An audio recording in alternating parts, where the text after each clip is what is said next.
Hey guys, it's Omer from MMOs.com with a quick first impressions gameplay video for Dauntless. Free-to-play Monster Hunter inspired MMOs developed and published by a company called Phoenix Labs. Also about 10 to 15 minutes from the ground, check and scheme out, makes comments. If you guys do want to play Dauntless or just learn more about it, do check out the whole review on MMOs.com on the link below. So let's go and get started right now. We are taking down our hunt target right now, which is called the Behemoth. Basically, the way the game works is there is a persistent town. From there, you can grab all sorts of quests, do all your crafting, and whatnot. And from there, you take basically load into one of these and find a party to go into one of these instance areas, which is basically an island, and I'm on one right now. And in these islands, you're basically going for these hunts to kill these behemoths.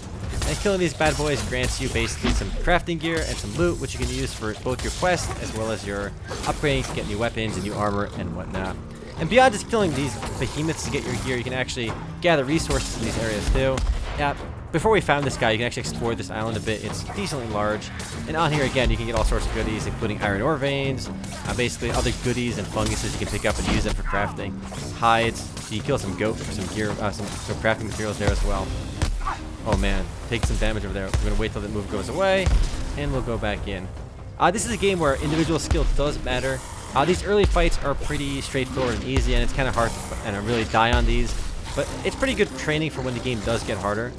It does feel pretty rewarding, dodging enemy attacks and whatnot, because, I mean, the combat by itself is a little bit janky. Did we get him? Nope, he's getting back up. I mean, individual attacks take like a second or so to wind up, which makes kind of targeting and dodging a little bit more difficult. But once you get used to it, it does feel kind of nice. So this is my first time playing Dauntless as well. All I did was, we already lost one guy already. We can revive him though. Our teammate can pick him up. So clearly he's new to the game as well, because he did die over here. If you play this properly, you can actually defeat these behemoths without getting hit once. In fact, the game has no levels either, which is kind of cool. Instead, you kind of progress by upgrading your gear. You know, you can upgrade gear, craft new gear, different tiers of gear. And of course, if you're a skilled player, you can actually take down very difficult hunts with really poor gear, because, I mean, theoretically, in almost all of these fights, you can take these bad boys down without getting hit once. You know, if you dodge properly, get out of the way, time your attacks, learn their rotations, it's a very skill-based encounter, and it does feel quite satisfying. Alright, he just missed his attack, and now's our chance to go in. Beneath our health bar, actually, you can see the yellow bar, which is our stamina. Oh, we took some free damage over there. And beneath the stamina bar, you have these five squares over there. That's kind of our ultimate gauge. Oh, he's burying. Where's this guy going? Where'd he run off to? We gotta go find him now. Alright, it's phase 2. We gotta go locate him. So we gotta find him on the island, and we're gonna go kill him again. And up here, we can kill this thing. I whiffed it. That guy isn't gonna whiff it. He's gonna murder it. They're gonna go chase it forever. So we gotta find out where he ran off to and finish him off and end the hunt that way. These fights actually do take a while, which again is kind of cool. It's not just a trash mob you kill in like 3 seconds. Even these newbie fights that I'm doing right now, they take upwards of like 10 minutes each, which is, again, it's kind of cool that the fights take that long. And you can do these fights either solo or with a group too. I think up to 4 players we can take this as well. We got an Aether Wisp. You can find other resource nodes too on this island. And actually, when you get to the island, you have to actually locate the hunt target as well, the behemoth, which is kind of a thing in and of itself. And once you find it, you kind of signal your teammates to come help, and then you all meet up and fight it together. So where'd this guy run off to? Whoever finds him basically right now can tell the rest of their teammates with the flag icon, which is number 4. There's no map either, which kind of makes this a little bit difficult, though it's not too hard to get around the island. I don't think it's that big. Is that a resource node for us? It might be. Let's go pick. Oh, this guy, he's letting us know he found something. Let's click E on this bad boy. What do we get? We got some Aether Flux, some resource node for us. Super useful. So he's telling everybody else there's a resource node here. So I grabbed my fair share of it. I guess this guy gets his own fair share of it as well. Everybody gets their try with it. And there's the enemy right there. We can go ahead and signal that too. It looks kind of cool signaling too. So we're gonna throw a signal up there too. Looks pretty neat. All right, phase 2 on this fight begins over here. Let's go take him down. Again, it's a pretty easy fight early on, and the game is actually just taking down these boss fights over and over again. You know, you're never really killing trash mobs or grinding that kind of nonsense either, which I think makes Dauntless pretty unique. I mean, there are really no other really free-to-play Monster Hunter-esque games out there. And obviously, the game is very much inspired by Monster Hunter for sure. And there's different attacks as well, like with different potencies. If you see my combos over there, right-click 3 times to one attack. I like to do my right-click twice and then left-click. Go and pull that off if we can. It works well if they stay still. We get a lot of attacks in, but it drains our stamina quite quickly. And again, once we get our ultimate, which we do right now, we can go ahead and eat a Q. There we go. We got our ultimate now. We'll be doing a lot more damage, but it does drain our ultimate. And let's go juke over here. Get out of the way. Let's get that again. So yeah, people do die on these fights, even though we're in a pretty early fight as well. And I'm not playing well either, but I think I'll be okay. Still have one more potion. Let's go and use it. Hopefully we'll be a-okay. Again, if this guy hits you over and over again, you will die. You know, it's all about dodging attacks. And what's really cool again is if you play well, you actually can defeat this boss without getting hit once. So I think some of the progression later on will be incredible because, you know, it's not going to be gear that determines if you can beat a fight. It's going to be your individual skill, which I think is really neat. You know, learning. Oh god, we have to get out of there. And again, almost all the enemy attacks are telegraphed. We should have seen that one coming. Spacebar does dodge away, so it's pretty straightforward and easy. He's using a heal ability, which is super useful. Definitely want to stay next to him when he does that. Just pay attention to the enemy, and it should be a-okay. A few complaints I do have is it does feel a smidgen janky, and there are some performance issues, but again, it's early access / alpha right now. Hopefully they can work that stuff out. I think the graphics look absolutely beautiful. I love this like cartoony look on it, this Western cartoony graphics. I think it makes the game look really nice. The tree line, the colors, I think it looks gorgeous. And when you're in town, you can see the interface on NPC questing and stuff. I think the interface overall does feel kind of iffy, but again, that can all be improved on way later on. The core mechanic though is different enough, I think. We've seen a lot of free-to-play games, but there really aren't that many free-to-play games kind of inspired by Monster Hunter. And I think that alone will give this game enough kind of differentiation out there.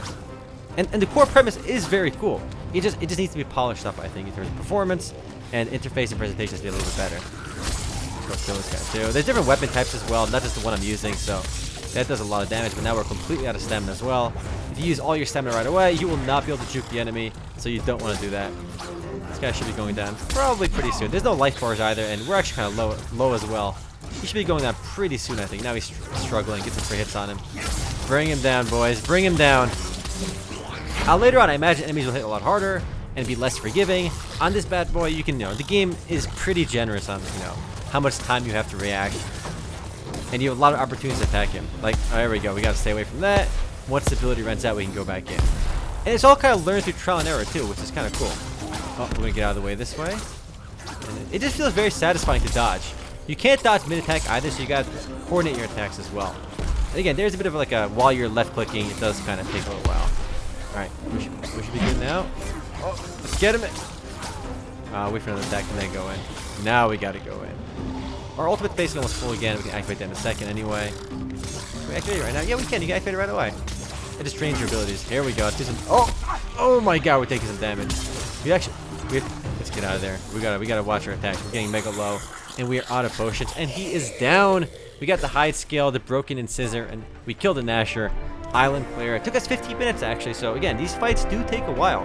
And the core gameplay is really cool. I like the premise what they have a lot with Dauntless, but again, they kind of have to polish the game up quite a bit because the way it's presented, the way the interface is, it just needs to be a little more streamlined in that regards. It's cool again because there are no levels. You progress via gear, and how you craft gear is basically the resources you get on these missions. I got that D rank. Definitely not good.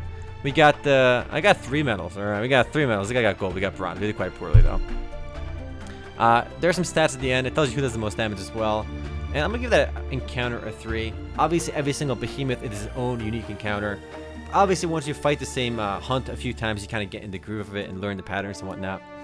But I like the premise with Dauntless quite a bit. I think it just needs to be polished up again. And I'll show you the hub zone in a second as soon as you get out of there. And that's where you grab all the quests, do all your crafting and whatnot. And you'll see the interface there as well. And alright, we're loading back into our main zone. Again, it's early access, so I guess you gotta forgive some of the elements in the game. It's built on Unreal Engine 4, which is why I feel like it should be better optimized.